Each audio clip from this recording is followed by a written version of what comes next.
بسم الله الرحمن الرحيم. عن أنس رضي الله تعالى عنه قال: ما أولم النبي صلى الله عليه وسلم على شيء من نسائه ما أولم على زينب أولم بشات. رواہ البخاری۔ حضرت انس رضی اللہ تعالیٰ عنہ بیان فرماتے ہیں کہ رسول اللہ صلی اللہ علیہ وسلم نے حضرت زینب رضی اللہ تعالیٰ عنہ جیسا ولیمہ اپنی ازواج میں سے کسی کا نہیں کیا،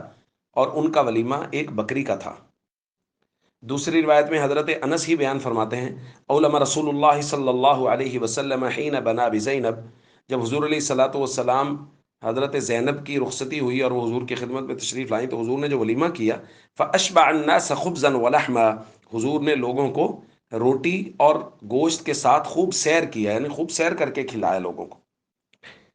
دوستو، کل ہم اس بات کی طرف اشارہ کر چکے ہیں کہ شریعت کی طرف سے نکاح کے موقع پر جس ایک کھانے کی ترغیب دی گئی ہے وہ ولیمہ کا کھانا ہے۔ اس کے علاوہ نکاح کے پورے موقع پر کسی ایک کھانے کی بھی نہ شریعت کی طرف سے ترغیب دی گئی ہے اور نہ اس کی حوصلہ افزائی کی گئی ہے، جیسا کہ ہمارے یہاں مہندی کا کھانا اور یہ بارات کا کھانا، لڑکی کی والوں کی طرف سے تو کسی طرح کے کھانے کا کوئی تصور ہی شریعت میں موجود نہیں ہے۔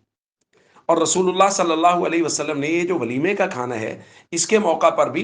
لوگوں کی رعایت کی ہے کہ کس کے پاس کس وقت کتنی گنجائش ہے۔ اگر کسی کے پاس زیادہ گنجائش ہے تو وہ خوب بڑا ولیمہ کرے، خوب زیادہ کھانا بنائے اور لوگوں کو کھلائے، جیسا کہ کل کے درس میں ہم نے پڑھا، حضرت عبد الرحمن ابن عوف کو حضور نے فرمایا چونکہ وہ تاجر تھے، اولم ولو بشاتن، بکری ذبح کرو اور لوگوں کو کھانا کھلاؤ، ولیمہ کرو۔ اور ان دنوں میں جن دنوں کا یہ تذکرہ ہے، اور حضرت انس بیان فرما رہے ہیں، یہ کھانے کے اعتبار سے حضور کے ولیموں میں سے سب سے عمدہ ولیمہ تھا جو حضرت زینب بنت جحش رضی اللہ تعالیٰ عنہ کی رخصتی کے بعد ہوا، اور اس وقت حضور علیہ الصلوۃ والسلام نے گوشت اور روٹی اس کے ساتھ مہمان نوازی کی اور ولیمہ کھلایا۔ یہ سب سے عمدہ ہے۔ باقی ازواج مطہرات کی دفعہ ولیمہ اس سے کم ہوا کھانے کے اعتبار سے۔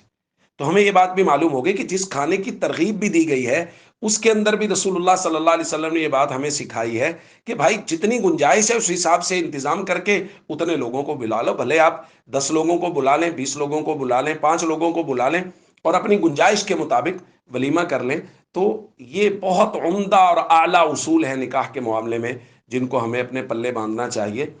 بھائی یہ نکاح کی جو ہمارے یہاں خرافات چل رہی ہیں نا، نکاح کے موقع پر، معذرت کے ساتھ، نکاح کے موقع پر یہ مہندی کا کھانا اور یہ بارات کا کھانا اور یہ جہیز کی لعنت اور یہ ساری چیزیں، یہ جو ڈیمانڈ کر کر کے لوگ لینے لگ گئے ہیں، اس کی وجہ سے بہت سے گھر ایسے ہیں جن میں بچیاں بیٹھی ہیں، ان کے نکاح نہیں ہو رہے، چونکہ بارات کے کھانے کے پیسے نہیں ہیں، جہیز کے دینے کے لیے کوئی چیز نہیں ہے۔ تو اس لیے ہم سب کو معاشرہ میں حیث المعاشرہ بہت سنجیدگی سے غور کرنے کی ضرورت ہے، اور جو لڑکے والے ہیں ان کو میدان میں آ کے کہنے کی ضرورت ہے، جیسا کہ پہلے بھی بارہا ہم کہہ چکے ہیں کہ جی ہمیں جہیز نہیں چاہیے، یہ ہم اس کو اپنی بچیوں کی طرح لے کے جائیں گے، ہمارے گھر میں تمام ضروریات الحمدللہ وہ پوری ہیں، اس کی ضروریات بھی ہم پوری کریں گے۔ السلام علیکم ورحمۃ اللہ وبرکاتہ۔